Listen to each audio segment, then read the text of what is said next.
Ser ou não ser? Pergunta o príncipe no 9º item que eu destaco. Qual é o sentido de ser ou não ser?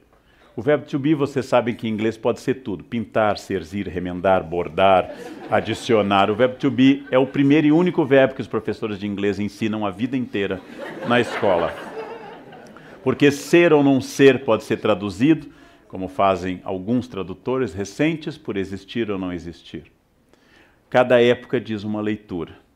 O próprio Hamlet dá uma pista ao dizer a Horácio que ele entregaria de bom grado seu coração a um homem que fosse senhor das suas emoções. Porque uma pessoa passional é uma pessoa perigosa. Domínio de si. A pessoa que tem domínio de si, pensa o príncipe, é a pessoa que jamais se ofenderá. Como eu já disse em sala de aula várias vezes, eu só posso me ofender se eu não me conhecer. Alguém me insulta dizendo algo sobre uma questão pessoal. Só há duas hipóteses. A pessoa está dizendo a verdade, ou ela está mentindo. Dizem que minha mãe é de moral duvidosa, insulto básico. Eu reflito sobre a biografia da minha mãe e não constato na biografia dela nenhuma indicação de que ela tenha tido moral duvidosa. Pelo contrário, sua aparência nas fotos, nunca sorrindo, é de alguém que foi fiel a vida inteira a um único marido. Jamais aquele sorriso largo de uma pessoa que viveu abertamente no mundo. Ora, com isso o que eu estou constatando? Dizem que minha mãe é isso. Ela não é, logo eu não posso ficar ofendido. E se ela fosse, também não poderia ficar ofendido. Alguém no trânsito me grita algo sobre uma opção sexual possível que o motorista que eu fechei interpreta que eu tenha. Duas hipóteses, de fato eu tenho e não me ofendo. Ou de fato eu não tenho e não me ofendo. É como alguém me gritar careca e eu digo, bom, você vê, né? É sinal de que você é dotado da visão. Ou seja, o estoicismo de Hamlet é o estoicismo de quem se conhece. Quem pode ofendê-lo? Quando Polônio lhe pergunta o que o senhor está lendo, ele diz, palavras, palavras, palavras. E o Polônio vai começar a perceber que, debochando dele, Hamlet não perdeu a razão, mas está num outro tipo de sabedoria. Um homem que domina a si é um homem a quem Hamlet entregaria seu coração. A consciência moderna nos leva ao grande mal da modernidade que ninguém resolveu e Hamlet apenas destapou essa pequena caixa de Pandora, a solidão estrutural da consciência moderna. Somos seres solitários. Sempre fomos, mas a consciência coletivista medieval dava a sensação de uma cristandade no Ocidente, de uma unidade, de um Deus que por todos zelava, de uma sociedade igual religiosamente. A modernidade trouxe a diversidade religiosa e a diversidade política. O inferno, vai pensar Sartre no século XX, está nos outros, diz uma de suas personagens numa peça Entre Quatro Paredes. Sartre e Hamlet chegam à consciência de que eu estou inevitavelmente isolado na minha consciência. E a necessidade do mundo nos oferecer coisas novas porque eu não tenho nada a interagir com o mundo. Por que é que o príncipe Hamlet lê apenas um livro toda a peça? E por que que nós temos que ver Velozes e Furiosos 75, Velozes e Furiosos 86? Porque na verdade eu não vi nenhum. E não tendo visto nenhum, eu preciso que eles se repitam. Como eu não tenho de fato amigos, eu tenho 3.000 no Face. Como eu não tenho uma vida interessante, eu fotografo tudo na minha e compartilho com todos. A minha solidão se insinua de tal forma, ela é tão estrutural, que eu tenho que fazer com que os outros me digam aquilo que eu desconfio, que a minha vida é uma vida que vale a pena ser vivida, através da observação dos outros. Isso não é sinal de um narciso exatamente fraco, mas é sinal de um narciso cada vez mais isolado em si, sem comunicação com o mundo, sem ouvir mais a ninguém. Já comentei aqui nesse espaço da CPFL que é obsessivo o nosso tipo de conversa. Qualquer informação que os senhores derem será respondida com a informação de outra pessoa. Eu, Leandro, sou de Aquário. Ah, eu sou de Gêmeos. Meu ascendente é Aquário, o meu é Câncer. Ninguém ouve ninguém. A solidão individual a 2 ou a 3 é a norma de todas as pessoas. E celebramos essa variedade de coisas, porque exatamente nós temos cada vez mais dificuldade em estabelecer algo significativo e orgânico. O príncipe se sente mal na corte de Elsinor, porque ninguém em Elsinor lhe diz a verdade. Todos em Elsinor dizem a personagem, Polônio, seu tio Cláudio, sua mãe, sua ex-namorada, seus falsos amigos Rosencrantz e Guildenstern. Todos dizem o que deve ser dito. Todos dizem o que é usual e ninguém está presente naquilo que fala. O príncipe é extraordinariamente consciente. E sendo consciente, o príncipe vai pensar seguidamente, mas o que eu faço de fato com a minha vida? E como viver uma vida que seja orgânica, se todos os valores estão esgarçados? Depois de falar por milhares e milhares de palavras, quando ele morre longamente numa cena trágica, morrem 8 pessoas na peça Hamlet, e o Hamlet é o último a falecer nos braços do amigo, Hamlet diz a sua última frase, o resto é silêncio. Porque depois dele ter dito tudo que é possível dizer, Hamlet não precisa dizer mais nada, porque agora o resto é silêncio.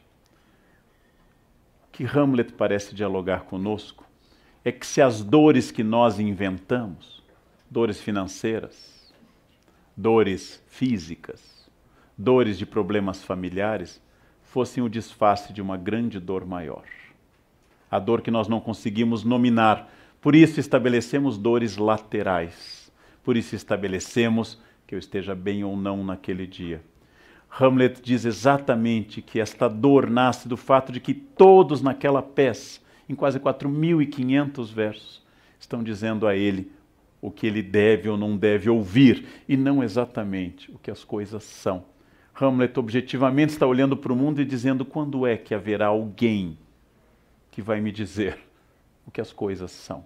Quando alguém parará de dizer o que deve ser? Quando alguém parará de colocar fantasias?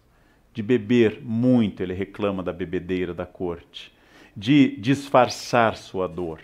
Quando alguém começará a estar presente naquilo que fala? Quando as pessoas começarão a ser e deixarão de não ser? Esta é uma pergunta muito dura de ser respondida. E como ela é muito dura, a maior parte de nós prefere não respondê-la. Como nós falamos muito, é provável que nós falemos muito, e todo instante, ao celular, no WhatsApp, porque nós não temos mais nada a dizer. E não tendo nada a dizer, eu preencho esse vazio insuportável com falas constantes. Hamlet nos convida a olhar, essa é uma cena que não está prevista na peça, mas assim foi interpretada desde o século XVII, a olhar para uma caveira. Quando ele faz o seu monólogo olhando para uma caveira. E perguntar decididamente, diante da morte inevitável, quem é que eu sou de verdade, quando os outros que eu acho, que me julgam pelo que eu devo ser, tiverem desaparecido. Por que é que eu não vivo desse jeito? Meu pai e minha mãe, Sartre chamaria má fé, Hamlet chamaria apenas Polônio, ou seja, a encenação, a etiqueta. Não, eu não posso fazer isso, o que minha família diria? Muito ou nada, mas igualmente irrelevante. Se a família apoiar ou criticar, você continuará sozinho. Mas como eu prefiro, ao invés de enfrentar a solidão da minha decisão, eu prefiro dizer que é uma opção por causa da minha família, dos meus filhos, meus vizinhos ou da minha fé, eu prefiro sentir-me vigiado do que me sentir sozinho. Eu prefiro me sentir protegido pela crítica do que largado pela indiferença. Esta é a pergunta central do Hamlet. O que eu responderia se nada fosse relevante a não ser a minha decisão e nada garantisse que essa decisão fosse correta? Quem eu seria se eu estivesse absolutamente só no mundo? Resposta do príncipe: você está só no mundo. Até porque sua vida será sempre solitária, com outros solitários ao seu redor, dando opiniões sobre eles, e você interagindo, dando opinião sobre si. E dizendo que você não toma essa decisão porque o outro é o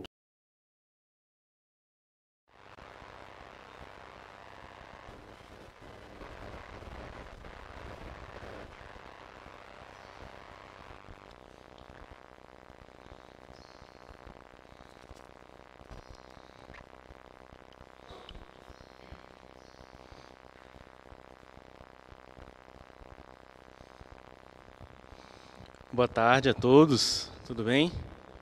Graça e paz, irmãos. Sejam bem-vindos para o segundo dia do Congresso Santidade, o caminho de Cristo no mundo caído. Hoje a gente vai ter duas exposições, né? Iniciando agora com o professor Gerson Júnior e logo após o nosso coffee break vamos ter também uma outra palestra com o pastor Daniel Martins. Eu queria convidar vocês a gente a orar, pedindo ao Senhor que Ele abençoe esse dia, essa palestra, e que Ele possa estar falando ao nosso coração. Oremos. Senhor, nosso Deus, nosso Pai, te agradecemos, meu Deus, por mais uma tarde na Tua casa, por essa juventude que está aqui reunida, os Teus filhos e filhas, Pai, que estão desejando, Pai, escutar, aprender e meditar sobre esse atributo que te define, Pai, esse atributo que Tu deseja que nós possamos alimentar na nossa vida, que é a Tua santidade. Em nome do Senhor, a gente pede que Tu possa falar, Senhor, conosco, nos orientar, e que nosso foco possa estar agora na Tua palavra, no Teu ensinamento. Em nome de Jesus, amém. Queria ler aqui para vocês o texto que está em Hebreus, capítulo 12, versículo 14.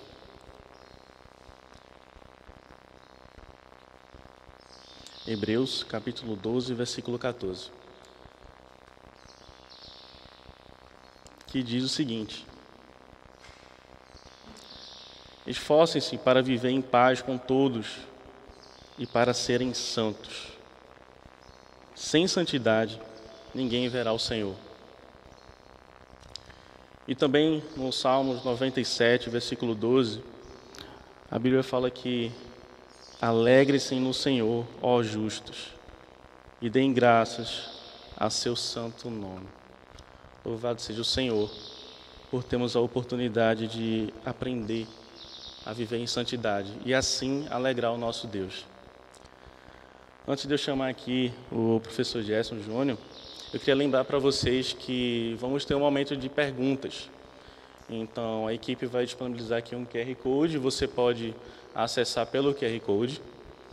E para aqueles que não querem fazer alguma pergunta, mas acharam alguma pergunta interessante, vocês podem votar para que a equipe possa selecionar as perguntas, tá bom?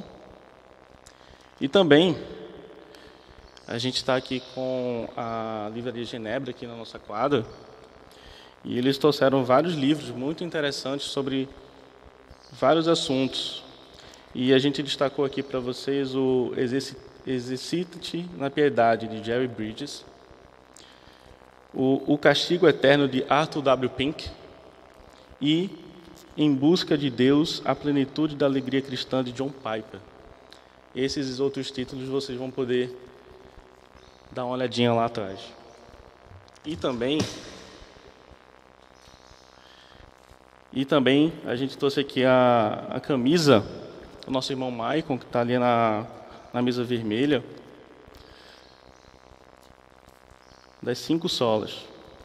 Então, caso você queira dar uma olhada nessa bela camisa, você pode conversar com o nosso irmão Maicon ali na mesa vermelha.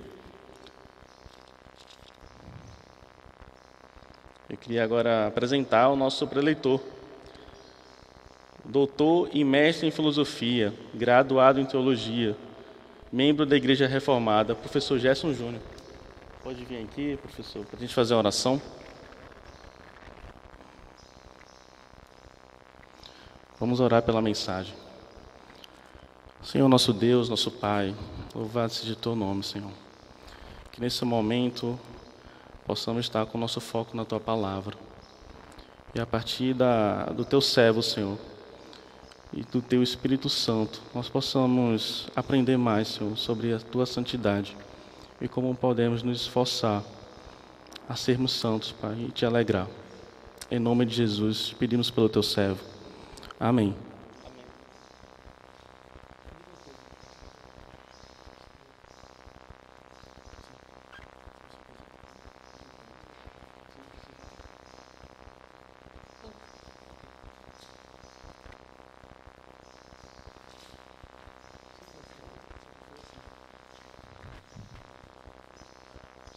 Faz isso assim para avisar o tempo. Vai ficar no seu ouvido. Você bota aqui nos bolsos. E esse aqui você bota no ouvido. Você não está mais não, só no ouvido. Mas é assim. Faço isso. Só não mata, só se quiser. Isso vai cair.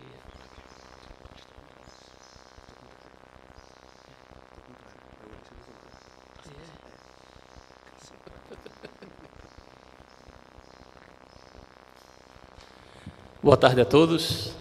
Satisfação imensa estar aqui com vocês e pela grande oportunidade que o Senhor nos dá de tratarmos de um assunto tão delicado como este que me foi proposto, né?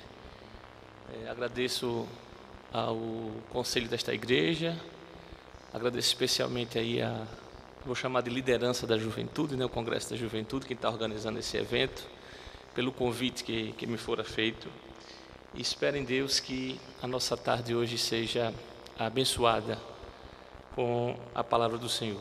O tema é bastante interessante, né? Santidade, o caminho de Cristo no mundo caído, seria o tema do evento geral, e a minha palestra vai estar direcionada para o assunto, né? Conhecimento e santidade. Qual é a relação de conhecimento com a santidade? Muito provavelmente vocês têm informações acerca de pessoas que, aos olhos humanos, né, são pessoas inteligentes, pessoas que têm conhecimento, né, pessoas eruditas, como nós chamamos, pessoas instruídas. E a ideia seria exatamente verificar, né, qual é a relação entre o ter conhecimento e o andar em santidade.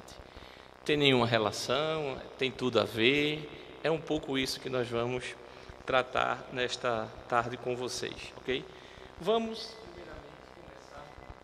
começar por onde devemos começar. Vamos abrir nossa Bíblia em Provérbios, capítulo 1.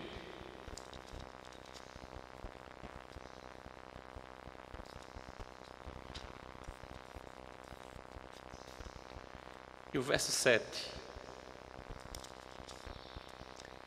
O temor do Senhor é o princípio do saber, mas os loucos desprezam a sabedoria e o ensino.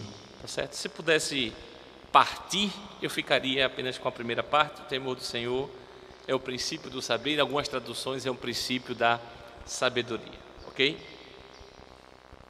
Então, basicamente o que nós vamos fazer hoje à tarde é tratar sobre uma relação muito cara, que é a relação entre epistemologia e santidade. Epistemologia é uma palavra bonita, né? Eu vou falar algumas palavras bonitas aqui na minha palestra, não porque seja assim, como é que eu diria, para brilhantar a palestra, mas é porque essas palavras são necessárias, né? Epistemologia nada mais é, e eu explico para vocês, do que uma teoria do conhecimento. Toda vez que vocês escutarem da minha boca aqui a palavra epistemologia ou termos relacionados à epistemologia, como episteme, epistemológico e coisas semelhantes, vocês já têm em mente aí, portanto, que é algo referente a uma teoria do conhecimento. E o que é que uma teoria do conhecimento estuda? Uma teoria do conhecimento estuda a origem do conhecimento, é no âmbito da filosofia, e uma teoria do conhecimento estuda, por exemplo, a origem do conhecimento, as fontes do conhecimento, a justificação do conhecimento, os tipos de conhecimento, as possibilidades do conhecimento, os limites do conhecimento, etc. Mas não é isso que nós vamos fazer aqui. Eu só estou apenas apontando aqui uma breve definição para a gente ter aí um rumo do uso desse termo durante a minha palestra. E por santidade, algo muito básico também, tá certo? Define santidade como o processo pelo qual ficamos mais parecidos com Cristo, né? Uma definição muito simples de santidade, que seria exatamente esse caminho percorrido para que nós cheguemos a parecer com o nosso, mais, né? Já parecemos mais com o nosso Senhor e Salvador Jesus Cristo. Então, quando tratamos de conhecimento e de santidade, estamos falando de epistemologia e santidade. Estamos falando de teoria do conhecimento, estamos falando desse processo pelo qual nós ficamos mais parecidos com Cristo. E aí qual é o objetivo ou os objetivos da minha palestra? Os objetivos da minha palestra para vocês seria exatamente defender que não só há incompatibilidade, não há incompatibilidade entre conhecimento e santidade, como também mostrar que todo verdadeiro conhecimento, todo conhecimento levado a sério, ele deve levar o portador desse conhecimento à santidade. Essa é meus dois objetivos hoje para vocês. Mostrar que não só não há incompatibilidade entre conhecimento e santidade, são coisas que sempre andaram juntas, inclusive, tá certo? E, em segundo lugar, mostrar que todo conhecimento verdadeiro necessariamente tem que levar à santidade. Eu gostaria de começar com uma provocação. Alguém saberia me dizer de quem é essa frase que está aí no slide? Todos os homens, por natureza, desejam conhecer. Um picolé, Arthur paga para quem acertar. Um picolé para quem acertar. Todos os homens, por natureza, desejam conhecer. Tempo.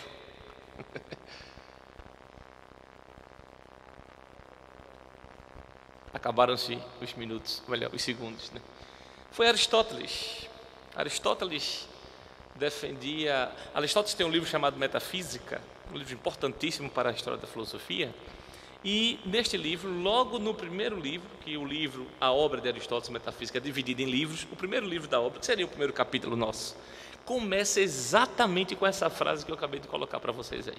Todos os homens, por natureza, desejam conhecer. Qual é o problema? É que o Aristóteles não disse como. Ou melhor, como ele não disse por que é que os homens, por natureza, desejam conhecer. Ele explicou no todo o livro, né, como é que os homens conhecem. A teoria, a epistemologia dele, ou seja, a teoria do conhecimento aristotélico, é expressa também neste livro. Mas ele não falou, não escreveu, não dissertou, nem demonstrou por que é que os homens, ou todos os homens por natureza, desejam conhecer. E eu vou começar exatamente por este caminho, né? Vamos tomar aqui um outro tipo de definição, tá certo? Então, eu já defini para vocês o que é epistemologia, mais ou menos, né? Defini para vocês, muito simplesmente, o que é santidade. E eu gostaria também de definir agora, para a gente ter um caminho a percorrer, que é o caminho do que é conhecimento, né? Se eu fosse perguntar aqui o que é conhecimento, eu acho que cada um de vocês teria algo a dizer do que é conhecimento. Eu vou tomar a definição mais básica de conhecimento que nós encontramos aí nos manuais, tá certo? Só um minutinho. Tirar aqui que eu estou... Pronto, dá para... Agora sim, vamos lá. O que é conhecimento? O conhecimento, vou tomar aqui a definição mais básica que a gente pode encontrar nos manuais, que é uma relação entre um sujeito, esse sujeito geralmente é chamado de sujeito cognoscente, outra palavra nova talvez para muitos de vocês, né? Cognoscente tem a ver com cognição, mas o termo como é usado aí, cognoscente, quer dizer aquele que é capaz de conhecer. Por exemplo, nós somos sujeitos capazes de conhecer, nós seres humanos. Há quem diga que os animais também são sujeitos capazes de conhecer, nem que seja behavioristicamente, mas eles são capazes de conhecer. Mas, por exemplo, a cadeira não é um sujeito capaz de conhecer. Ela não tem a capacidade, não tem o instrumental, não tem as condições para adquirir conhecimento, tá certo? Somente nos filmes, né, infantis é que nós vemos cadeira sentada na escola, em uma cadeira aprendendo, né? Somente nos filmes infantis, mas na nossa realidade, vamos dizer assim, empírica, mais imediata, a gente não vê cadeira como um sujeito cognoscente. Então, um sujeito cognoscente é alguém ou alguma coisa que seja capaz de conhecer. E um objeto cognoscível. Então, conhecimento seria uma relação que se estabelece entre um sujeito capaz de conhecer e um objeto capaz de ser conhecido. Esse objeto filosoficamente capaz de ser conhecido, esse objeto é filosoficamente denominado como um objeto cognoscível. O que seria algo cognoscível? Algo que é capaz de conhecer. É por isso aqui que a antropologia é tão importante para a gente, né? Porque é o homem que é um sujeito cognoscente, conhecendo a si mesmo, tomando a si mesmo como um objeto cognoscível. Veja que coisa bonita, né? A antropologia seria um pouco essa disciplina que o homem é ao mesmo tempo, o ser humano é ao mesmo tempo sujeito do conhecer e objeto do conhecer. Então vamos tomar como ponto de partida a definição de conhecimento como sendo exatamente uma relação que se estabelece entre um sujeito cognoscente e um objeto cognoscível. Qual é a origem do conhecimento. E já digo aqui para vocês que todas as minhas considerações aqui iniciais, todas elas têm a pretensão de ser a exposição bíblica do que seja o conhecimento, para nós depois chegarmos à questão da relação entre o conhecimento e santidade, né? Do ponto de vista bíblico, a origem do conhecimento está em Deus. E não somente em Deus enquanto único ser eterno, imortal, soberano, etc. Mas o Deus também enquanto Deus Pai, enquanto Deus Filho e enquanto Deus Espírito Santo. Ou seja, a origem do conhecimento, biblicamente falando, está exatamente no Deus triuno, né? O Pai, por exemplo, Jesus Cristo, Paulo diz que o Pai de Jesus Cristo, capítulo 1 de Efésios, versículo 17, ele diz exatamente que o Pai do nosso Jesus Cristo é aquele que dá conhecimento. É aquele que manifesta a sabedoria, é aquele que ensina. Efésios capítulo 1, versículo 17. Então Deus o Pai, ele nele nós temos a origem do conhecimento. Mas também o Filho, Colossenses 2 e 3, os slides vão ficar disponíveis para vocês podem depois conferir mais precisamente essas referências, né? Diz que em Cristo estão escondidos todos os tesouros da sabedoria e do conhecimento. É pouca coisa? Não, é muita coisa, né? Estão escondidos nele todos os tesouros da sabedoria e do conhecimento. Isaías capítulo 11, versículo 2, diz que sobre o Cristo, né, que é a raiz de Jessé, repousaria o espírito de sabedoria. E vocês sabem qual foi exatamente o espírito que pairou sobre o Cristo de Deus, que é exatamente nosso Senhor Jesus Cristo? Foi exatamente o Espírito Santo de Deus. Então Deus o Pai, Deus o Filho, Deus o Espírito Santo, a Trindade é exatamente a origem de todo e qualquer conhecimento. Saiba que, por exemplo, se eu fosse fazer uma pergunta aqui agora, quanto é 2 mais 2? Vocês não titubeariam e diziam claramente 2 mais 2 igual a 4, tá certo? Se isto é conhecimento, se vocês sabem de fato que 2 mais 2 é igual a 4, saibam que biblicamente falando, você só tem esse conhecimento porque a origem desse conhecimento está na Trindade divina, segundo as Sagradas Escrituras. Então Deus Pai, Deus Filho e Deus Espírito Santo, na Trindade, no Deus triuno, é exatamente onde nós encontramos a origem do conhecimento. Qual é a base disto? A base disso é que Deus tem um atributo revelado nas Escrituras, que é um dos atributos mais maravilhosos de Deus que nós temos capacidade de estudar, que é justamente a questão da onisciência, né? Se eu tivesse em sala de aula aqui e com mais tempo, né, eu estaria ainda no primeiro ponto, inclusive, eu faria uma brincadeira com vocês, né? Entre a relação, por exemplo, entre sujeito cognoscente e objeto cognoscível, eu perguntaria: quem vocês acham que na nossa realidade seria sujeito cognoscente? Geralmente as pessoas dizem nós, seres humanos, dizem os animais, os anjos e Deus. E aí eu fico inquieto que as pessoas digam Deus, porque no fundo, Deus não é um objeto. Deus não é um sujeito cognoscente. Por que Deus não é um sujeito cognoscente? Porque Ele já sabe tudo. Deus vai aprender mais o quê? Me diga. Mais nada. Exatamente porque Ele é onisciente. Tudo que for tipo de conhecimento, Deus sabe, e não somente sabe, Ele sabe desde toda a eternidade. Então Deus aprendeu nesse sentido. Deus nunca aprendeu absolutamente nada. Então a base do conhecimento, quando falamos de conhecimento, quando você abre a sua boca e diz: eu sei que hoje é sábado, eu sei que hoje é 1º de maio, eu sei que hoje estamos aqui na conferência, no Congresso da Juventude 2021. Quando você diz eu sei que, saiba que a base dessa afirmação não está em você e nem em qualquer uma das criaturas. Biblicamente, a base dessa afirmação, sendo conhecimento, está exatamente no Deus triuno. Por quê? Porque Deus, sendo onisciente, Ele é a base de todo e qualquer conhecimento. Surge um probleminha aqui, que eu só vou citar para vocês, não vamos discutir sobre esse problema, é o famoso... a reflexão da famosa expressão 2 mais 2 igual a 4, que vocês encontram, por exemplo, em muitos manuais de teologia, de apologética. A questão é o seguinte: acredito que todos vocês aqui sabem, e já alguma vez confirmaram isso, que 2 mais 2 é igual a 4. Deus sendo onisciente, com certeza Ele sabe que 2 mais 2 também é igual a 4. Então eu e Deus, você e Deus, nós e Deus partilhamos tá certo? O mesmo conhecimento, 2 mais 2 igual a 4. A questão é, Deus sabe que 2 mais 2 é igual a 4, do mesmo modo que eu sei que 2 mais 2 é igual a 4. E aí cria um problema muito sério, né? que é um problema discutido hoje, por exemplo, por várias linhas apologéticas, por várias linhas teológicas, quanto à qualidade do conhecimento de Deus e a qualidade do nosso conhecimento. Basicamente, duas correntes são predominantes. A primeira é que, de fato, nós temos... Se eu sei que 2 mais 2 é igual a 4, e Deus sabe que 2 mais 2 é igual a 4, pelo menos com relação a esse tipo de conhecimento, eu tenho o mesmo conhecimento de Deus. Porque trata-se de um conhecimento lógico, um conhecimento dado pela razão e coisas desse tipo. E outros dizem, não. Mesmo que você saiba que 2 mais 2 é igual a 4, e Deus também sabe que 2 mais 2 é igual a 4, mas pelo fato de Deus ser onisciente, a qualidade desse conhecimento em Deus é muito maior do que a qualidade do conhecimento que você tem de 2 mais 2 igual a 4. Simplesmente porque você sabe que 2 mais 2 é igual a 4, por exemplo, por uma teoria de derivação a partir, por exemplo, de alguns axiomas da matemática, você chega que 2 mais 2 é igual a 4. Deus não, Deus é a base desse conhecimento, e não somente a base desse conhecimento, mas Deus sabe de todas as vertentes, variantes, aspectos que estão envolvidos exatamente para chegarmos à conclusão que 2 mais 2 é igual a 4. Então, uma vez que Deus tem esse conhecimento amplo daquilo que nós também sabemos, a qualidade do conhecimento de Deus é muito maior do que a qualidade do nosso conhecimento.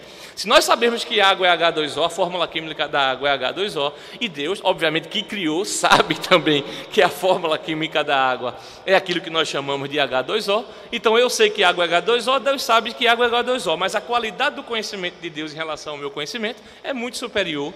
Por quê? Porque Deus sabe, Deus tem todas as variantes, aspectos e os aspectos envolvidos na constatação de que a água de fato é H2O. Então, só um ponto para vocês refletirem aí sobre a questão do conhecimento de Deus e o nosso conhecimento. Partamos para o ponto 3, os objetos do conhecimento. O que é que nós podemos conhecer? Biblicamente falando, nós podemos conhecer 3 coisas. Primeiro, podemos conhecer a Deus. Segundo, podemos conhecer a nós mesmos. E terceiro, podemos conhecer o mundo. Tá certo? Eu poderia dizer basicamente 2 coisas aqui.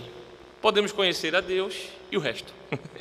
Podemos conhecer a Deus e o resto. Todo o resto, ou seja, toda a criação, né? Criador de um lado, criatura do outro. Podemos conhecer a Deus e podemos conhecer a sua criação, portanto, todo o resto. Nesse todo o resto eu coloquei os homens, tá certo? E coloquei o mundo. O mundo inclui aqui, obviamente, tudo aquilo que não é homem. Os anjos estariam, por exemplo, aqui envolvidos com relação a isso aí. Quando nós olhamos para isso aqui é interessante, né? Deus, nós mesmos e o mundo. Deus e a criação. Tá certo? Eu dividir aqui. Por quê? Eu fiz essa divisão para exatamente enquadrar isto numa doutrina muito importante da Bíblia Sagrada que os nossos pais reformados chamaram de mandatos criacionais. Deus, quando criou o homem, Deus, quando criou tudo que criou e criou também o homem, nós vemos nessa estrutura criacional de Deus, no âmbito da criatura, no âmbito criatural, nós temos direcionado de Deus para os homens 3 mandatos, aquilo que ficou conhecido como os mandatos criacionais. Se vocês estão com a Bíblia aí, me acompanhem, por favor. Os nossos pais reformados, né, encontraram em Gênesis capítulo 2, extraíram de Gênesis capítulo 2, verso 15, tomou pois o Senhor Deus ao homem e o colocou no jardim do Éden para cultivar e guardar. E o Senhor Deus deu esta ordem: toda árvore do jardim comerás livremente, mas da árvore do conhecimento do bem e do mal não comerás, porque no dia que dela comeres, certamente morrerás. A ideia aqui, portanto, era que havia uma ordem espiritual dada ao homem, um mandamento específico para que o homem vivesse em plena comunhão com Deus. Está aqui o versículo-chave, ou a fundação daquilo que nossos pais reformados chamaram de mandato espiritual, que tem a ver exatamente com a nossa relação com Deus, o nosso conhecimento para com Deus. Mas existe também o conhecimento de nós mesmos, que eu estou ampliando aqui para o conhecimento de nós mesmos dentro de um contexto social, da nossa convivência social, da nossa vida em sociedade, da nossa vida em coletividade, da nossa vida em unidade. E seria exatamente aquilo que nós encontramos na teologia como sendo mandato social. Se vocês olharem em Gênesis capítulo 1, versículo 28, nós temos exatamente a descrição deste mandato. E Deus os abençoou, no caso aqui macho e fêmea, né, Adão e Eva, e lhes disse: sede fecundo, multiplicai-vos e enchei a terra. Sede fecundos, multiplicai-vos e enchei a terra, né? Vocês viram aqui, né, o Karnal falando, né, antes da minha palestra, dizendo que uma das características dos homens contemporâneos é exatamente viver nessa solidão. Pois é, isso aí pode até ser, mas depois do pecado, porque biblicamente falando, o propósito da existência do homem nunca foi viver na solidão. Deus criou cada um dos seres humanos exatamente para viver uma vida de glorificação a Ele a partir dessa existência nossa, em sociedade, em coletividade, em comunhão, em harmonia, em perfeição. Nunca foi. Mas o mandato que mais me interessa ressaltar para vocês aqui é exatamente aquele que tem a ver com o conhecimento, tá certo, relacionado ao mundo, que é aquilo que nossos pais reformados chamaram de mandato cultural, que está no mesmo texto de Gênesis capítulo 1, versículos 26 agora em diante. Também disse Deus: façamos o homem à nossa imagem, conforme a nossa semelhança. Tenha ele, aí veja agora, domínio sobre os peixes do mar, sobre as aves dos céus, sobre os animais domésticos, sobre toda a terra e sobre todos os répteis que rastejam pela terra. Criou Deus, pois, ao homem a sua imagem, a imagem de Deus o criou, macho e fêmea os criou. E Deus os abençoou e lhes disse: sede fecundos, multiplicai-vos e enchei a terra. Aí vem agora: sujeitai-a, dominai sobre os peixes do mar, sobre as aves do céu e sobre todos os animais que rastejam pela terra. Então, a ingerência, a regência do homem, eu vou usar essa palavra regência porque eu vou usar, vou definir já o mandato cultural, a partir disso aí. Essa gerência do homem na terra tem a ver exatamente com a possibilidade do homem conhecer, dominar, guardar, cultivar.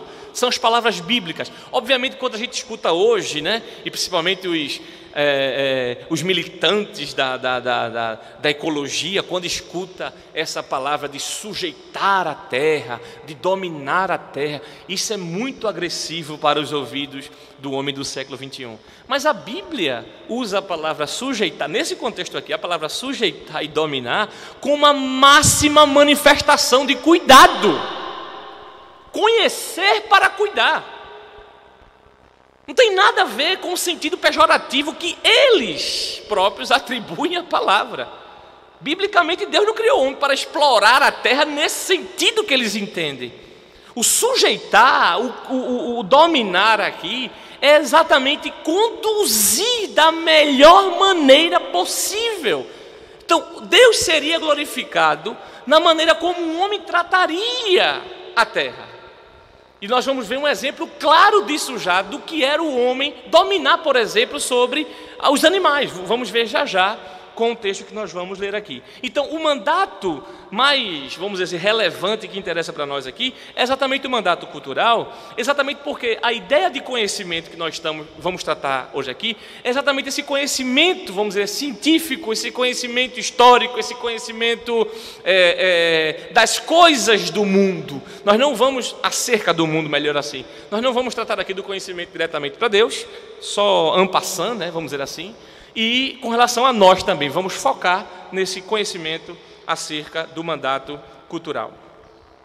A possibilidade do conhecimento acerca do mundo, portanto, tem, né, sua base naquilo que nós chamamos de mandato cultural. E o que seria esse mandato cultural em poucas palavras? O mandato cultural seria exatamente o envolvimento do homem nessa vice-gerência da criação. Deus não somente coroou a criação com a criação do homem, mas colocou esse homem num lugar tal, ou seja, deu um destaque a este homem. Por isso que o homem, por exemplo, é a única criatura, biblicamente falando, criada à imagem e semelhança de Deus, e isso faz isso tem toda uma relevância para a posição do homem em relação aos animais, por exemplo, em relação às árvores, por exemplo, às aves, às árvores, em relação aos peixes, em relação aos astros, em relação aos planetas, em relação aos bilhões e trilhões de estrelas existentes. O homem tem uma posição de destaque na criação, exatamente porque, não tenho tempo para discorrer sobre isso aqui, mas um estudo cuidadoso da criação do homem, vocês vão perceber que o homem recebe essa relevância exatamente pelo fato de ele ter sido criado à imagem e semelhança de Deus. Então, pelo fato de ele ter sido criado à imagem e semelhança de Deus, Deus deu essas incumbências a ele, deu esses mandatos a ele, e sobretudo o mandato cultural. O homem, portanto, cumpre, atenção, conhecer e desfrutar da criação. Eu tive o privilégio de nascer no Evangelho, né?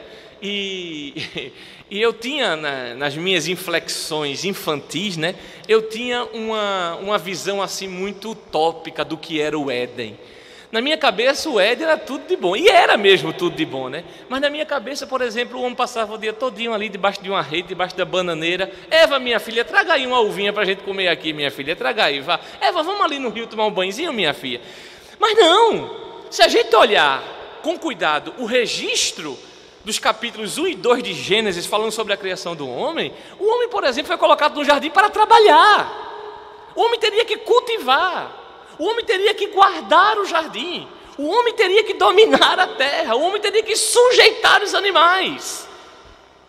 Então não era, né, debaixo da bananeira ali o dia todo, não tinha calor, né, estava ali o Éden muito fresquinho e tal, ar-condicionado natural, e passava o dia ali, dava a noite e ia dormir. Não!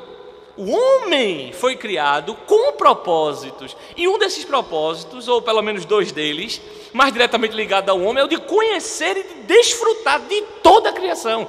Só um detalhe para vocês, vejam o quanto de beleza tinha no Éden e de possibilidade de expansão, de conhecimento. Tinha rios, várias árvores, várias pedras preciosas, ônix, ouro, bidélio, estava tudo ali, animais de todos os tipos, aves de todos os tipos, peixes de todos os tipos.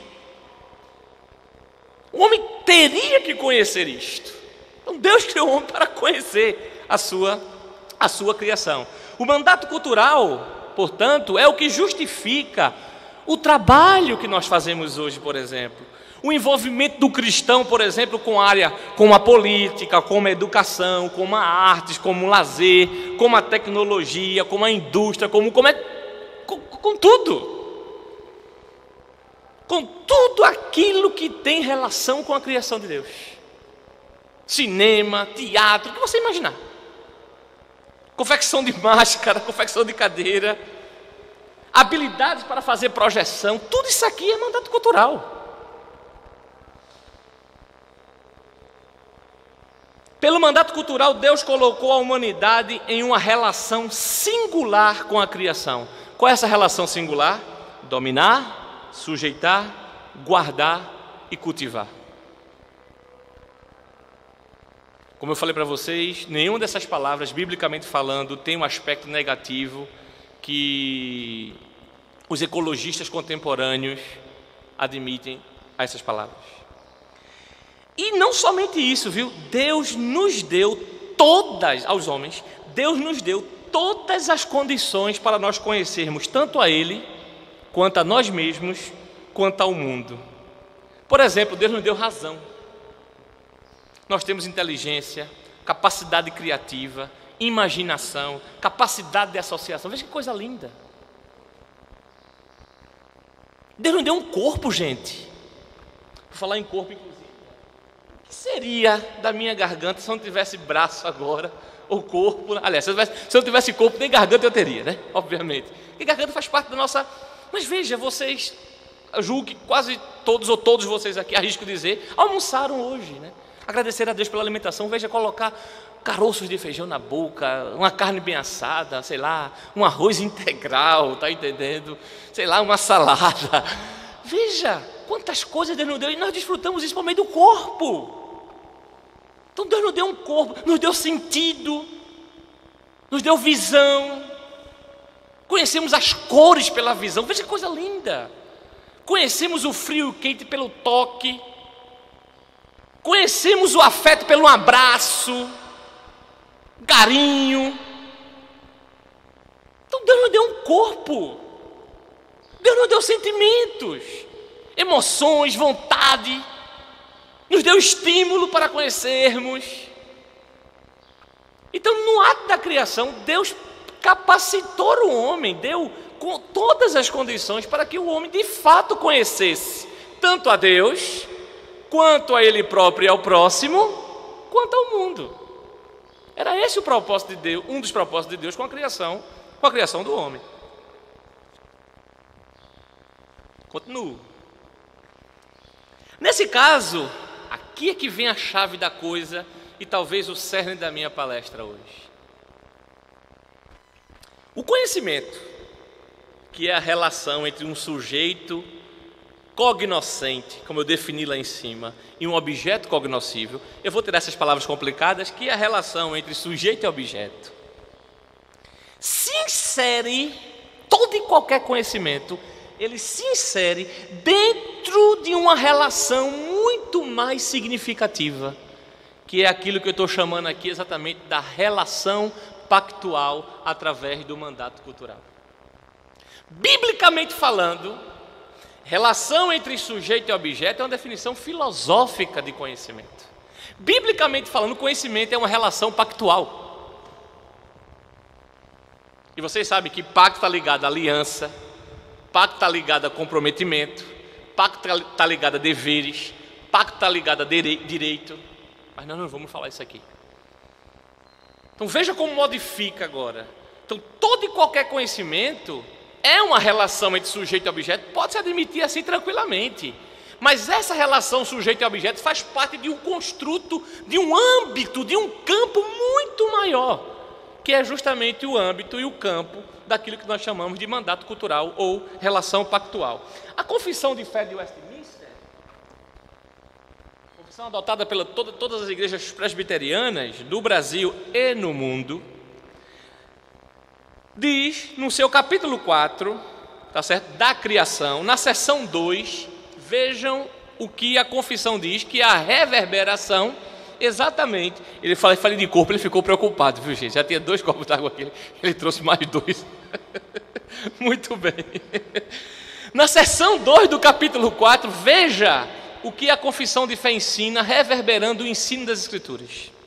Depois de haver criado todas as outras criaturas, Deus criou o homem, macho e fêmea, com almas racionais e imortais, dotados com conhecimento, justiça e genuína santidade. Conhecimento, justiça, santidade. Tema da minha palestra: conhecimento e santidade. O propósito original de Deus nunca foi separar conhecimento e santidade. Por isso que eu falei para vocês, é uma coisa tão óbvia, desde o começo. Mas parece-me que não é óbvio para nós hoje, e para muita gente inclusive. Para nós que eu digo, nós do século 21. Aí tem um restante aqui, eu não vou ler para vocês, para nós ganharmos tempo. Só para dizer para vocês que o que eu estou falando aqui não é uma coisa inventada. É aquilo que está nas Escrituras, inclusive está nos nossos documentos confessionais.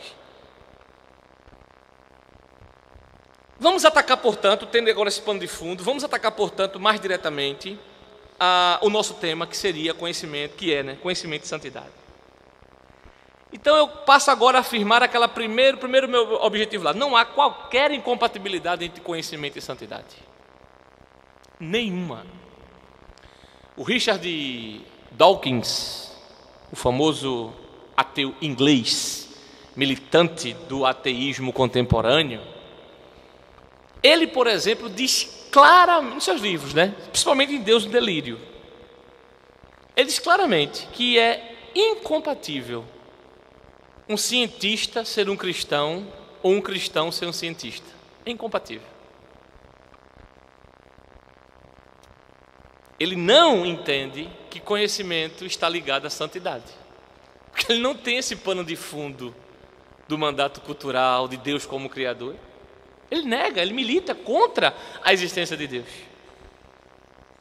Então, o entendimento dele, biblicamente falando, é equivocado, exatamente porque ele não tem esse pano de fundo.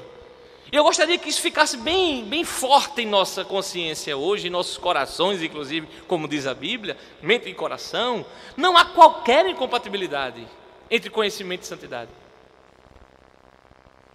Vários servos de Deus foram pessoas inteligentes e pessoas piedosas. Vou dar um exemplo a vocês.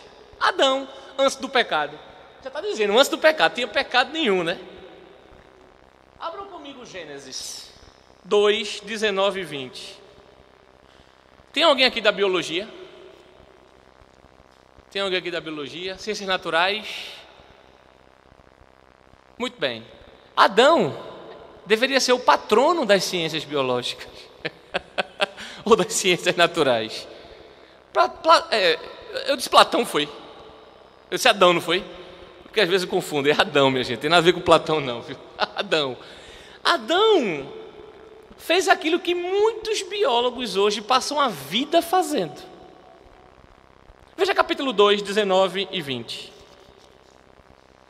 Havendo, pois, o Senhor Deus formado da terra todos os animais do campo e todas as aves dos céus, veja agora, trouxe-os ao homem para ver como este, o homem, lhes chamaria.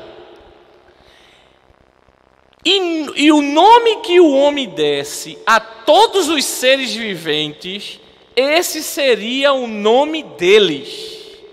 Deu nome o homem a todos os animais domésticos, às aves dos céus e a todos os animais selváticos. Para o homem, todavia, não se achava uma auxiliadora que lhe fosse idônea. Adão fez a primeira taxonomia biológica. Taxonomia seria a enumeração dos animais, classificando-os e dando nomes. E detalhe, viu? O estudo mais aprofundado aqui da relação, da exegese com a língua hebraica e tudo mais, diz que não foram nomes arbitrários, não. Adão olhava para os animais, entendia a estrutura física dos animais e dava nome de acordo com isto. Não foi arbitrário. Adão, antes do pecado, era um ser extremamente inteligente, ou seja, juntava santidade com conhecimento. Aí você pode dizer assim, mas peraí, Jéssica, aí quer apelar demais. Antes do pecado, tudo bem. E depois? Continua o mesmo processo. Vamos acompanhar aqui Moisés. A gente estuda qualquer livro aí de biologia, de história, né? O livro de 6ª série do MEC. A gente vê Moisés lá, né? Um nômade que ficava rodando para cima e para baixo, arrogante por demais, tá certo? Um cara extremamente estúpido, muito do esperto, legislou para comandar e dominar. O testemunho bíblico é completamente diferente. Atos capítulo 7, versículo 22, diz que Moisés foi educado, atenção, em toda a ciência dos egípcios. Vocês sabem o que era a ciência dos egípcios na época de Moisés?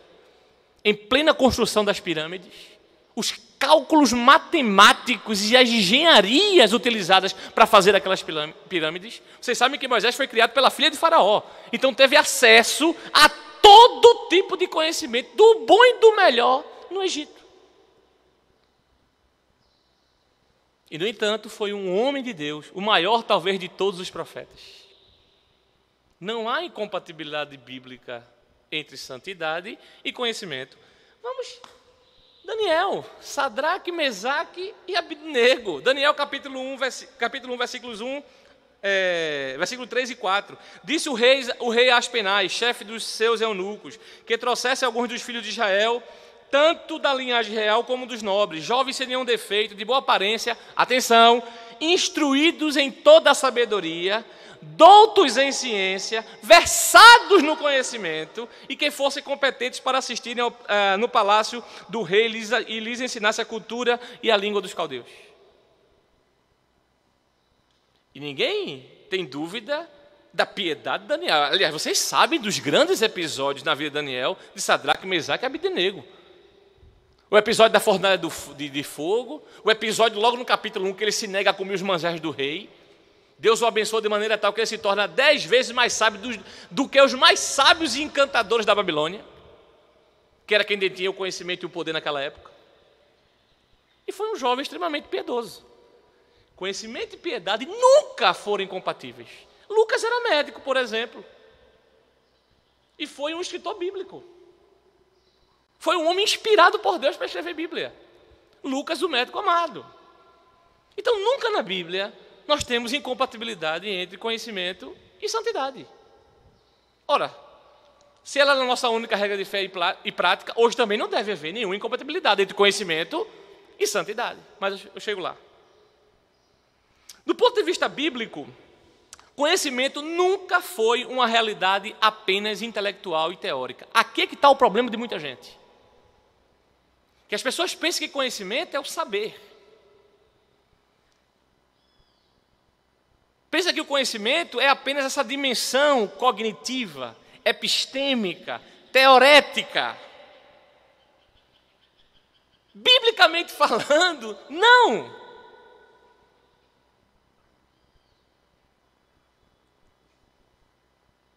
Por causa daquela relação pactual que eu já mostrei para vocês lá atrás, o conhecimento está exatamente ligado à vida prática, à santidade, à obediência, à submissão a Deus.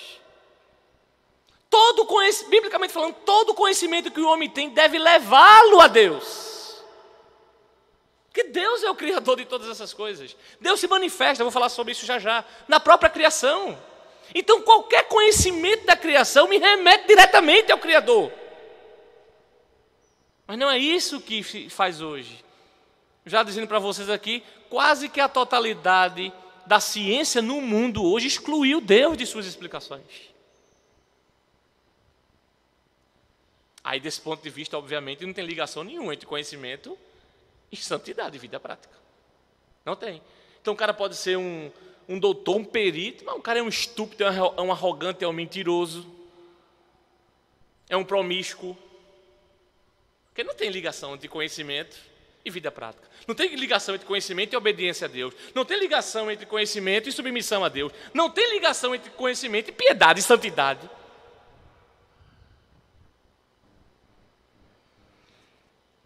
E baseado no que eu digo isto, né? Essa minha associação entre teoria e prática, baseado nas Escrituras. Como eu falei para vocês, minha proposta aqui interessa para mim o que a Bíblia diz. Abram comigo Salmo 51. Todo mundo lê esse salmo, né? Que é o salmo de Davi lá, quando peca e tal. Salmo 51 bastante conhecido, tem músicas, né, sobre o Salmo 51, mas às vezes nas entrelinhas tem informações que a gente passa despercebido, né? A gente não dá o devido. Veja aqui, aparece, por exemplo, sabedoria e verdade associada a conhecimento. Eis que te comprases na verdade no íntimo. Verdade no íntimo. E no recôndito me fazes conhecimento, a sabedoria. Verdade, conhecimento, sabedoria. Abra Provérbios 23. Um dos textos mais lindos que eu acho das Sagradas Escrituras. Além de, claro, o Senhor é meu pastor. Veja que coisa linda, irmãos. Isso aqui é para a gente passar a tarde todo dia meditando nesse versículo, eu vou ler agora para vocês. Compra a verdade e não a vendas. Ou seja, empreenda o que você puder para adquirir a verdade. Compra a sabedoria, a instrução e o entendimento. Verdade, sabedoria, entendimento e conhecimento. Verdade, sabedoria e entendimento. A tríade é constante nas Sagradas Escrituras. Não tem como a gente separar. Claro, a gente poderia aqui fazer a distinção que muitas pessoas fazem, né? A Bíblia também faz isto. Parece-me que o aspecto da sabedoria é exatamente aquele aspecto que é aquele aspecto dessa tríade que manifesta exatamente essa aplicação do conhecimento. Ou seja, o que seria sabedoria? Seria o conhecimento aplicado corretamente. O que é uma pessoa sábia? É uma pessoa que sabe e aplica, e anda de conformidade com aquilo que sabe. Porque eu posso saber e não utilizar. Eu posso saber e não fazer. Aliás, a Bíblia, em outro paralelo, tem uma situação semelhante, né? Aquele que sabe fazer o bem e não faz, peca, por exemplo. Então, saber para a Bíblia é saber fazer corretamente e agir de conformidade com esse saber. Daí está a ligação entre o conhecimento e a sabedoria. O conhecimento e sabedoria implicam numa vida piedosa. Abram comigo Tiago capítulo 3. Tiago 3, Novo Testamento.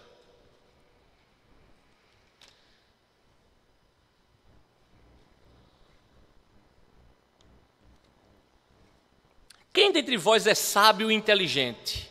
Sabe qual é a palavra grega para esse inteligente aqui? É a palavra episteme, da onde vem a palavra epistemologia. Se vocês quiserem traduzir aqui, quem é sábio e conhecedor? Quem é sábio e tem... Quem dentre vós é sábio e tem conhecimento? Pronto. Essa é a mesma tradução, a palavra episteme. Da onde vem a palavra epistemologia, que significa conhecimento. Aqui os nossos tradutores traduziu por inteligente. Então, quem entre vós é sábio e inteligente? Veja agora, mostre em mansidão de sabedoria, mediante condigno proceder, as suas obras. Ah, você é conhecedor?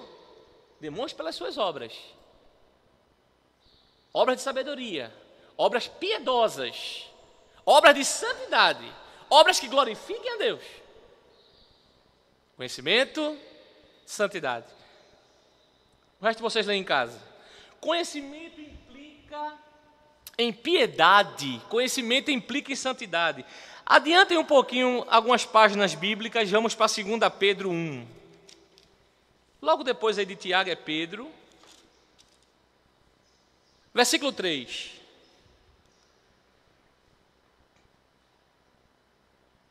Visto como pelo seu divino poder nos têm sido doadas todas as coisas que conduzem à vida e à piedade, pelo conhecimento completo daquele que nos chamou para a sua própria glória e virtude, pelas quais nos têm sido doadas as suas preciosas e muito grandes promessas, para que por elas vos torneis co-participantes da natureza divina, livrando-vos da corrupção das paixões que há no mundo.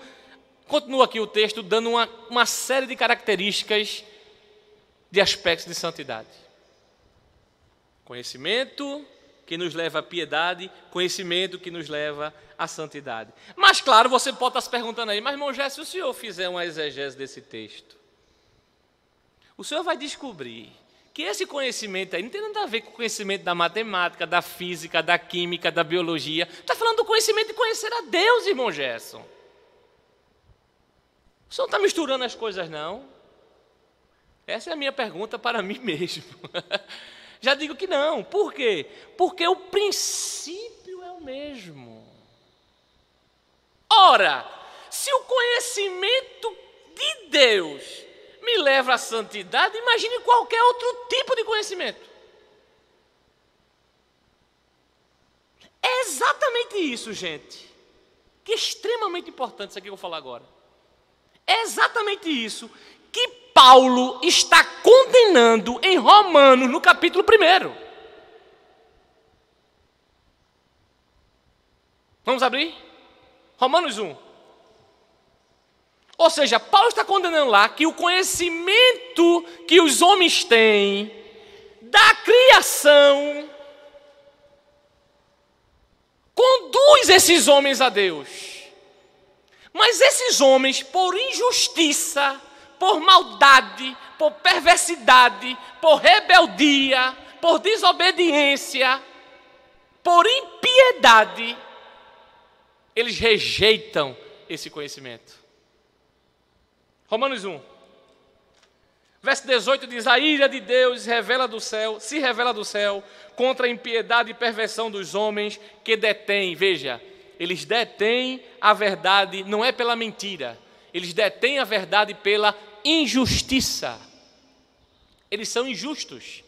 Detêm aqui é sufocam, abafam, negam a verdade. Porquanto, verso 19, o que de Deus se pode conhecer, conhecimento, é manifesto entre eles. Salmo 19 diz que os céus proclamam a glória de Deus e o firmamento anuncia as obras das suas mãos. Qualquer físico, químico, astrofísico, biólogo, ao estudar a criação, estudarem a criação, eles não têm como negar o conhecimento de Deus. Aliás, não basta nem estudar, basta olhar. Basta olhar. A contemplação já manifesta isto. Imagine isso tudo. O que é que eles fazem? Por impiedade, eles sufocam isto. Por isso que rigorosamente e biblicamente falando, não existe ateus.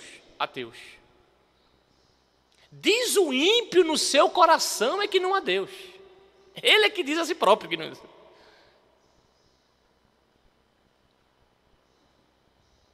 Porque os atributos, verso 20, invisível de Deus, assim como o seu eterno poder, como também a sua própria divindade, claramente se reconhece desde o princípio do mundo, sendo percebido por meio das coisas que foram criadas.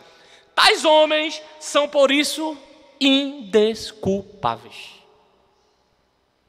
Então a questão do conhecimento que leva à santidade não é somente o conhecimento com relação a Deus. O conhecimento que nós temos da criação conduz também os homens a Deus. Deus manifestou a sua glória na criação. Aí, se vocês observarem direitinho, o restante do texto vai falar exatamente de coisas relacionadas à santidade. No caso aqui, da abominação desses homens. Veja o verso 21. Porquanto, tendo conhecimento de Deus, eles não o glorificaram como Deus, nem lhe deram graças, antes se tornaram nulos em seus próprios raciocínios, obscurecendo-se-lhes o coração insensato, inculcando-se por sábios, tornaram-se loucos e mudaram a glória do Deus incorruptível em semelhança da imagem de homem corruptível, bem como de aves, quadrúpedes e répteis. Por isso, Deus os entregou. Aí vem agora a punição, que é uma punição moral. Por quê? Porque a santidade está ligada ao conhecimento. O conhecimento que eles têm da criação deveriam levar eles a Deus. Eles agora sufocam esse conhecimento. Deus dá a justa punição. Qual é? É a antissantidade, é a depravação. Deus não joga dados e nem abusa daquilo que Ele estabeleceu. Se o caminho do conhecimento leva à santidade, a rejeição do conhecimento implica em depravação. É o que acontece em Romanos 1.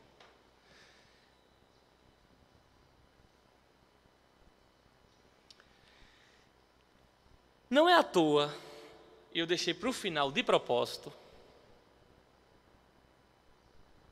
que o primeiro pecado, chamado pecado original, tem conhecimento envolvido.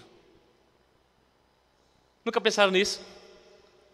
A árvore era a árvore do conhecimento do bem e do mal.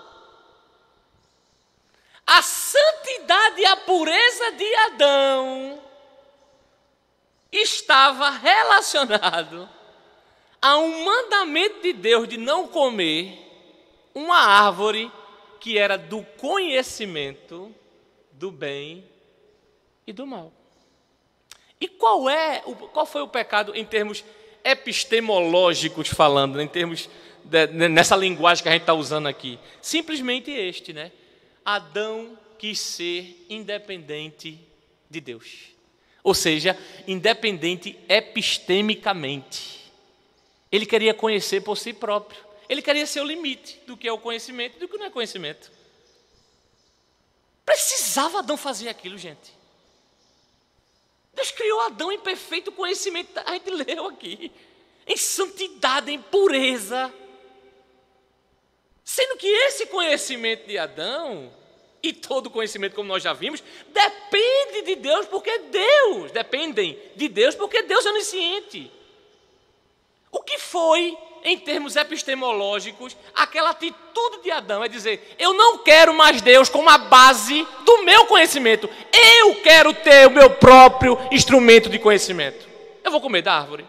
Até porque a promessa da serpente foi, você será como Deus, conhecendo o bem e o mal. Foi essa a proposta da serpente. É porque Deus sabe que no dia que dela comerdes, vocês serão como Ele, conhecedores do bem e do mal. Eu sou agora o limite. Era tudo que Adão, e não somente Adão, os homens contemporâneos também querem. O primeiro pecado é um pecado de dissociação do conhecimento e da santidade.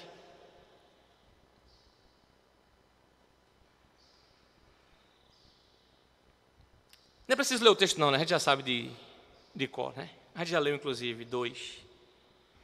Muitos hoje estão seguindo os passos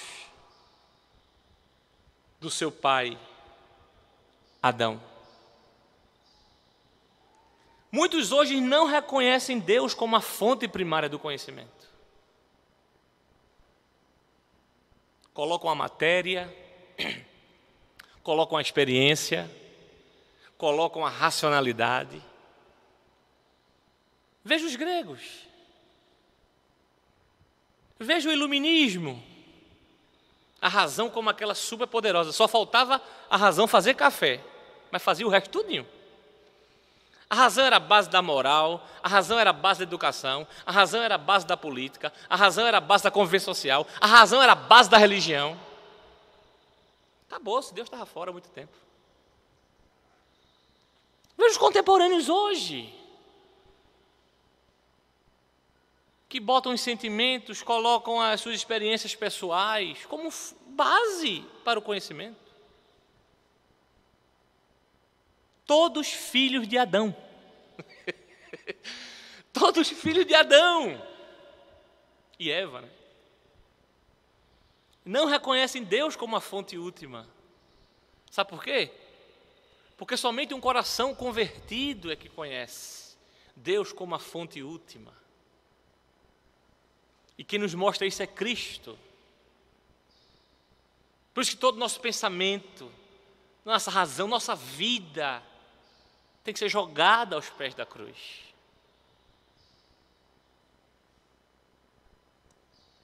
Segundo, eles não se submetem ao senhorio de Cristo no processo de aquisição de conhecimento. Pensam que vão chegar muito longe com o seu conhecimento sem Cristo. Aí, claro, de um ponto de vista humano, a gente pode dizer, mas, Jéssica, paciência, né? Veja o que é que os cientistas ateus estão fazendo aí. A questão é, quem disse a você que aquilo é o verdadeiro conhecimento? Um conhecimento que não glorifica a Deus não pode ser verdadeiro conhecimento. Saber que a água é H2O, sem atribuir a devida glória a Deus que criou as partículas de hidrogênio e oxigênio, não é verdadeiro conhecimento.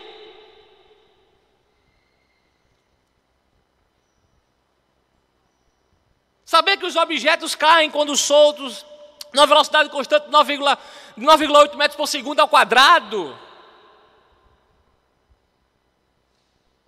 É somente saber parte do conhecimento.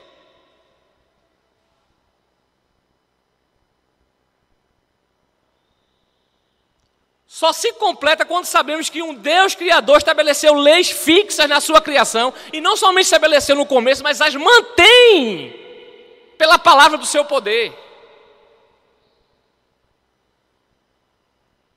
Aí agora o conhecimento está completo. Tire Deus, que nós não teremos o verdadeiro conhecimento. Quando digo verdadeiro aqui, levando exatamente nessa dimensão muito mais macro do que simplesmente aquela verdade dita científica.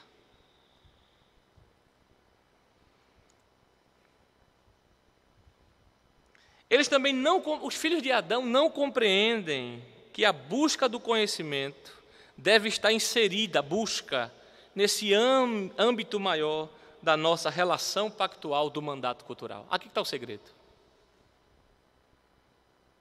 Nós somos seres sujeitos cognoscentes, mas a nossa atividade enquanto sujeitos cognoscentes deve ser dirigida e governada pelos parâmetros da nossa relação pactual com Deus. Só aí teremos verdadeiro conhecimento. Quando digo verdadeiro conhecimento, é um conhecimento que nos leve à santidade. Primeiramente, é um conhecimento que glorifique a Deus. É um conhecimento que nos leve à santidade.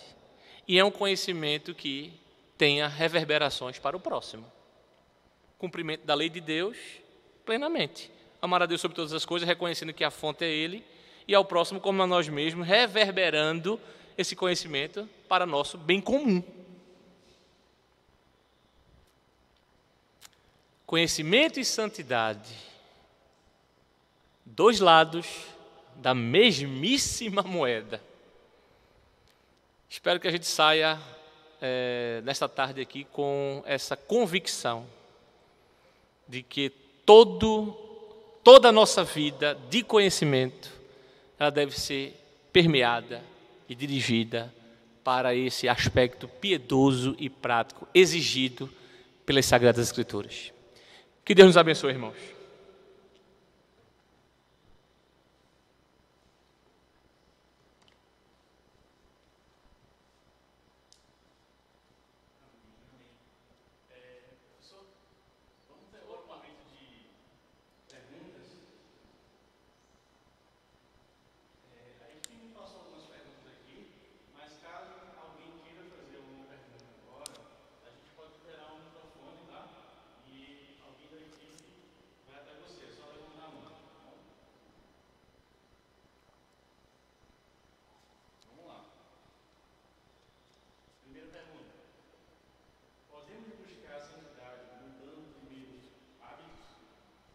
Mudando.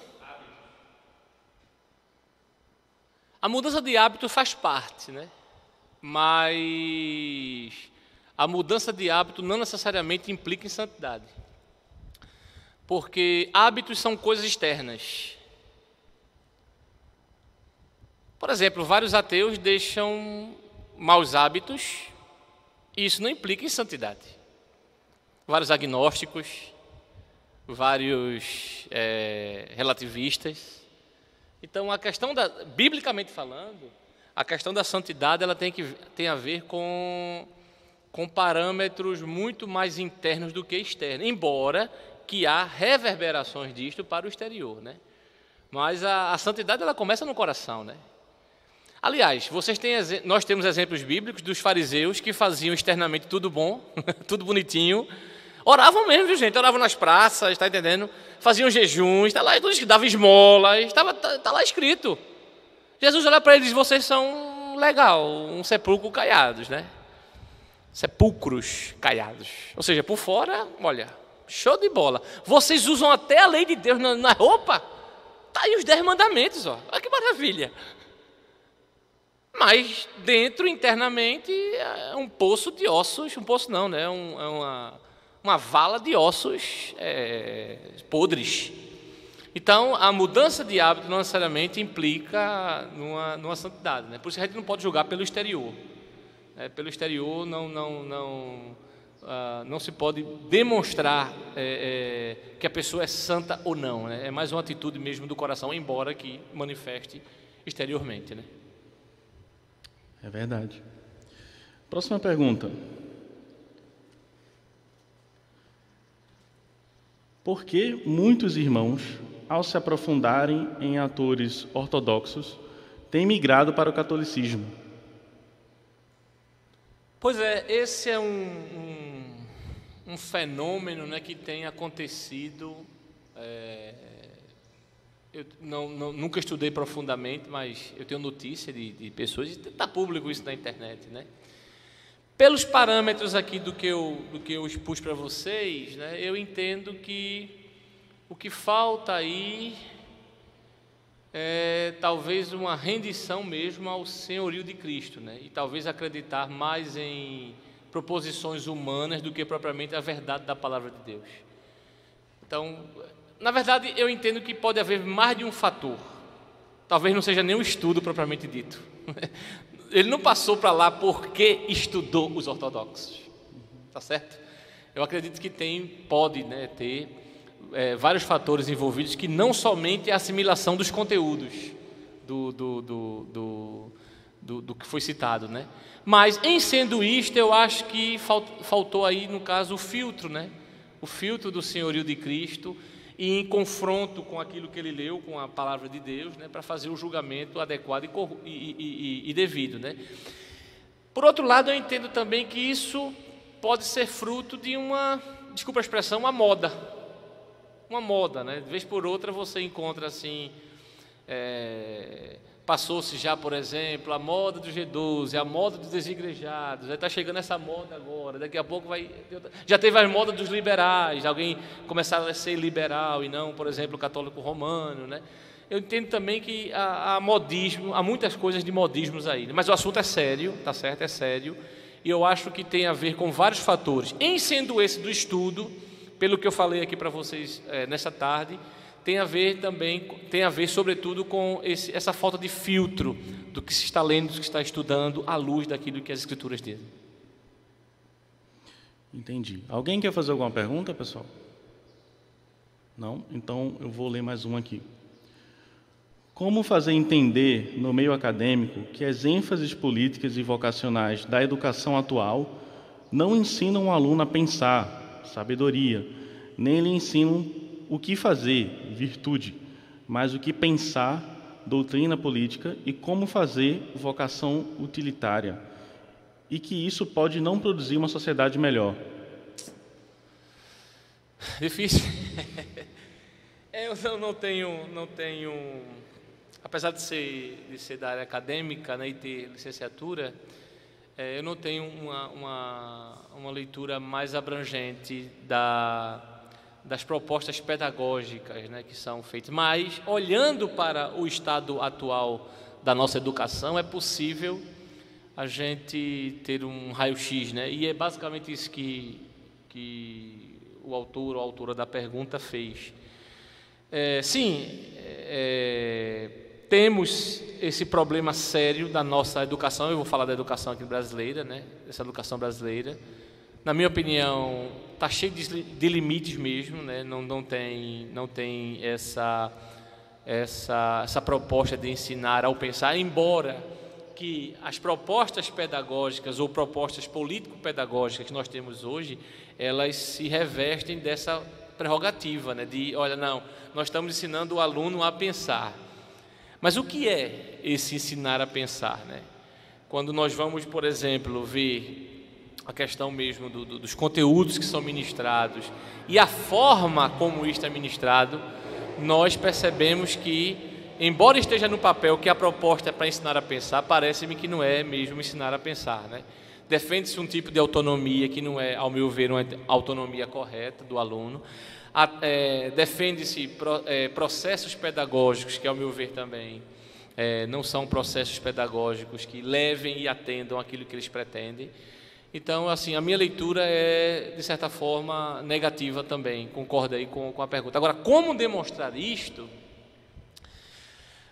Olha, a gente pode demonstrar isto defendendo um tipo de proposta pedagógica alternativa.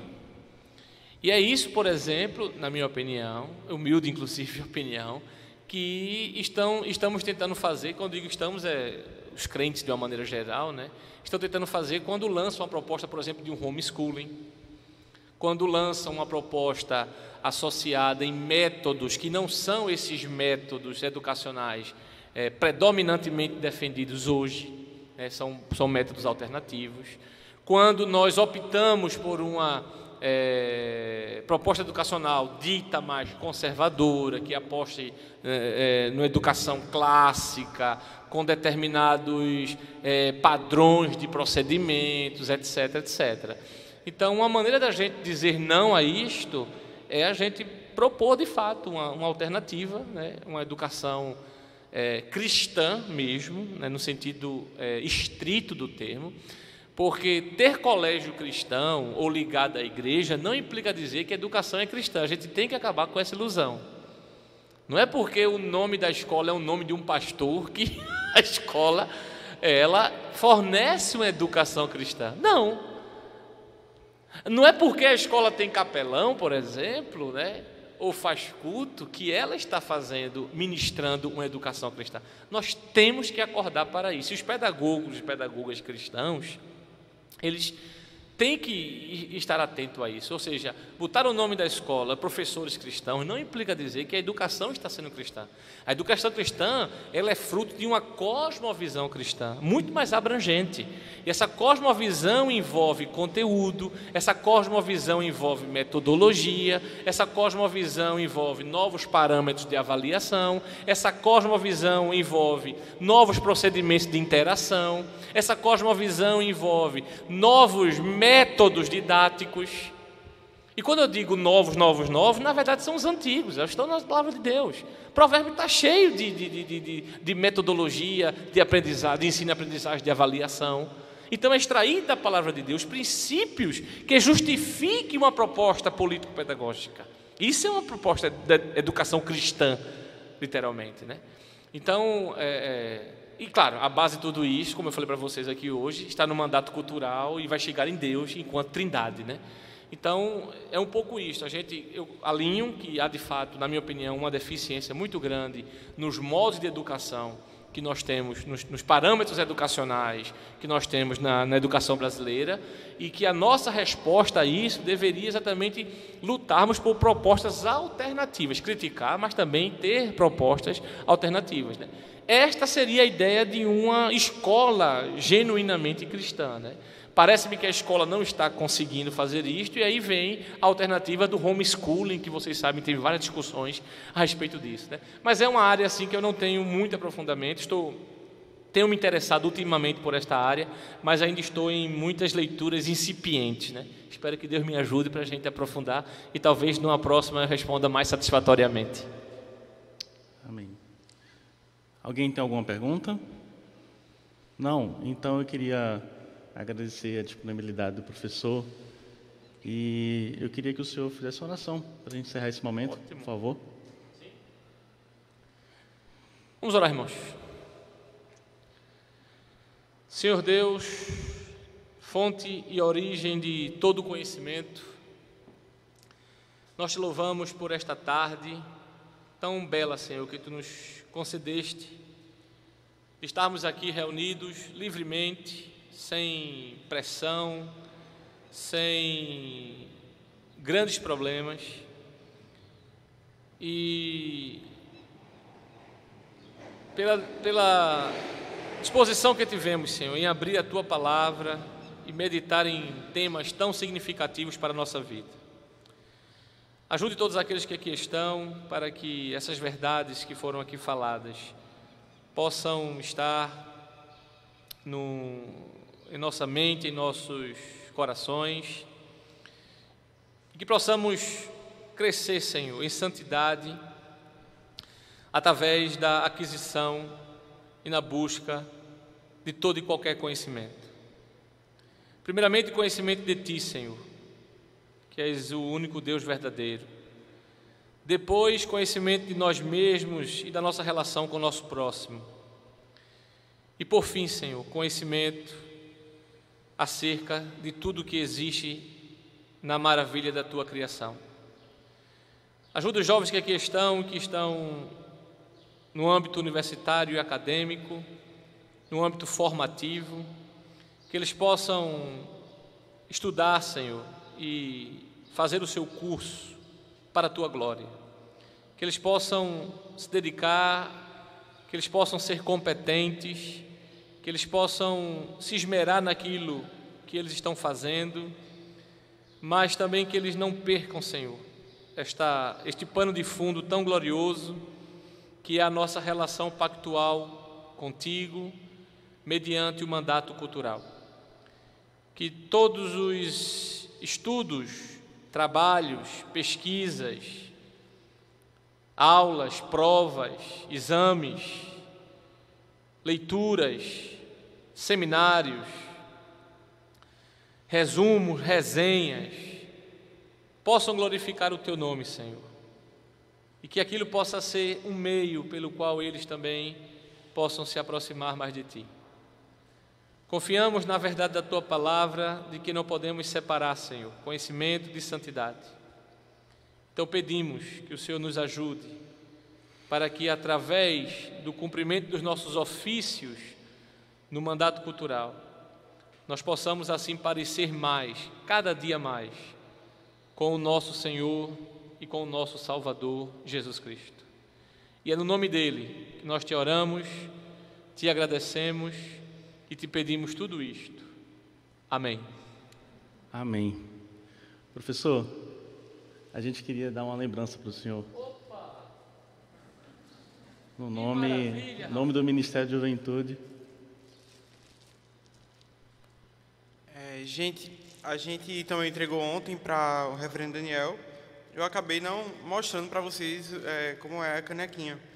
Ela é personalizada com o nome do preletor, e aqui tem como se fosse um dicionário, né, com os significados da palavra santidade, e tem escrito santidade, ser santo, andar no caminho de Cristo no mundo caído, e o versículo, sejam santos porque eu sou santo.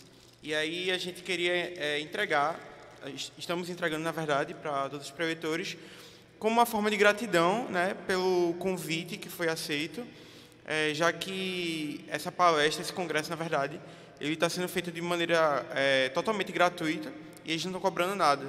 Então fica aqui a nossa gratidão para o professor Gerson. Nosso prazer.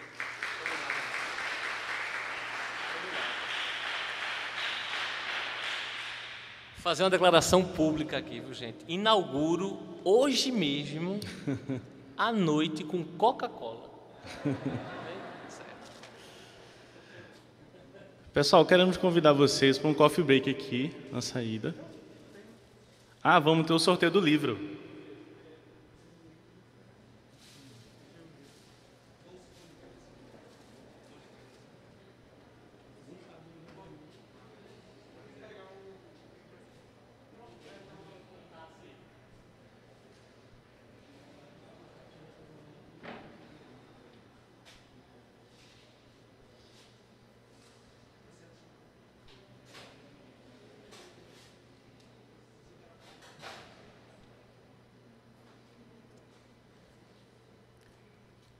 Número 35. Aê!